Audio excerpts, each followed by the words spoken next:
first of all, I began by saying, how grateful I am for this opportunity to continue the process here at Southern University. Take my hat off to Dr. Broussard and my agent for working things out. And, I thank the chancellor and board of supervisors once they get it. I think it'll be a deal that everybody is proud of. I'm grateful to be here. I think we got something that we're building that's special. And it's great to have that consistency. And I think once you get that stability in the program, you're able to continue to put your stamp on it. And I'm just grateful for that opportunity to continue to be the head coach here at Southern University.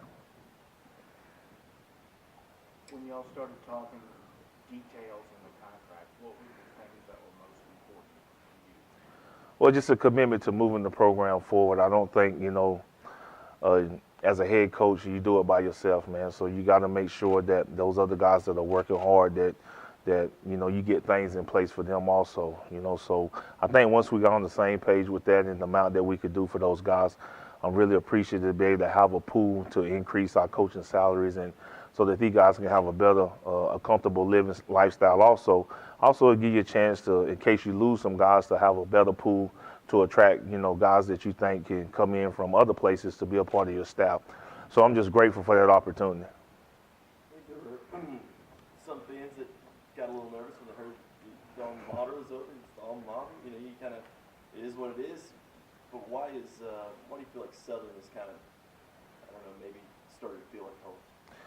Well, I think the fan base and, the way they love football around here, I think you want to be somewhere where you're going to be the institution that supports what you're doing. And, since I've been here, I had nothing but the greatest support from alumni, friends of the university, our athletic department, and trying to move this program forward.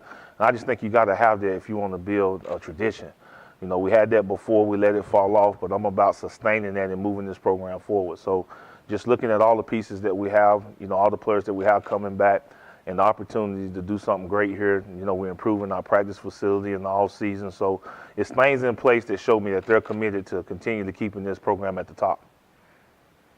Have other schools approached anyone on your staff about positions? Not to my knowledge, but I'm quite sure when you win, people like to pick from that tree that's at the top. So, I think that, the more successful we become and sustain that consistency, you're going to always lose coaches, but I think that's a good thing. When people want to pick for you, I think it's a good thing that people are interested in me. I just think that when you look at the big picture, when you're winning, people look at that and say, okay, if he's doing it there, how can we get that person to do it here? So, we're all grateful for where we are, but we understand the more you win in this profession, the more that telephone's going to ring with more opportunities. Did it ever create a situation when you guys were on the road recruiting where you actually address the coaching situation and kind of speak to the recruits and the parents and recruits' perspective to now people starting? Well, that question always come up. How long coach is going to be there? And I think when you look at that, you got to be able to be honest with recruits. And, that's our trademark. No negative recruiting. That's focused on our program.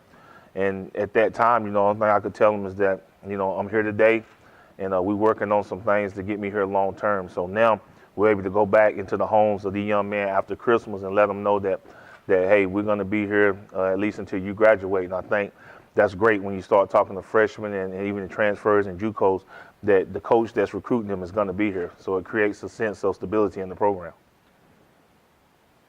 When does the debt period begin? Sunday. It starts Sunday and it goes all the way up until after the new year. We're on the FCS calendar, so FBS is done from the 15th of December to January the 15th. So I'm glad we're not under that calendar. So they're supposed to vote on ours on the 29th. So we'll know more on the 29th when we'll be able to start back contacting young men and getting official visits for us going into January. Did North Carolina Central ever make an offer to you?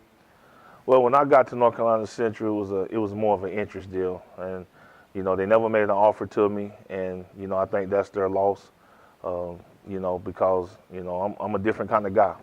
I only knock on your door so many times, and if you don't let me in, I respect you for what you're trying to do, but I just don't foresee it in the future that that'll be another door I knock on. With the extension through 2017, talk about some of the short-term or long-term goals you may have in store for the university football program. Well, I think short term is just improving our practice facility. You know, I think once we get on board with that, you know, getting a nutrition bar in the weight room, those are some of the things that I think got to take immediate effect. Long term is outgrowing this building. You know, I think with winning, you know, you can outgrow this field house and really begin to look at moving this program forward, because comes winning, comes more money, comes better players, comes higher enrollment. Everybody knows those things associated with winning. So I foresee us outgrowing this building and eventually talking plans about how can we do things even bigger and better on the other end. So, you know, that's my vision. I think we can get there with the right support, and it's all about winning, and we keep getting the good recruits in here and continue to be consistent in that approach. My long term is to take this program to even bigger and better heights. You've got a little bit of time now to kind of step back and just kind of, I don't know, kick your feet up and look back at what you did and the great season, SWAC championship. How big is that trophy into building your long-term plan? Well, I think, you know, to achieve that in your first year is great, you know, but now the taste is there. So now you got to be able to try to do it again. And I think that's the long term is how can we create a program that's always in contention for that. You know, I know what just happened to Coach Cumbergy at Jackson State, but he had a program up there that then during his time there, they played for that championship a lot. And, you know, and that's what you want to be able to do as a coach. If we can somehow get our program to the point to where year in, year out, we're going to be in contention for that trophy, I think you can then raise that elevator even higher with your long-term goals.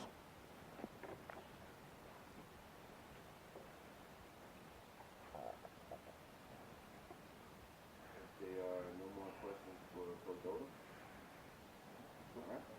Thanks, Coach Odums. All right, y'all have Merry Christmas and Happy New Year. A new dawn in Southern athletics approaches. One measured by the relentless pursuit of academic excellence and athletic glory. There's just one thing missing from our Jaguar Jamboree. You. A Southern rebirth is firmly taking shape on the bluffs of the Mississippi. But to propel the Jaguar Nation to new heights, we need you. Because Southern deserves a nation united.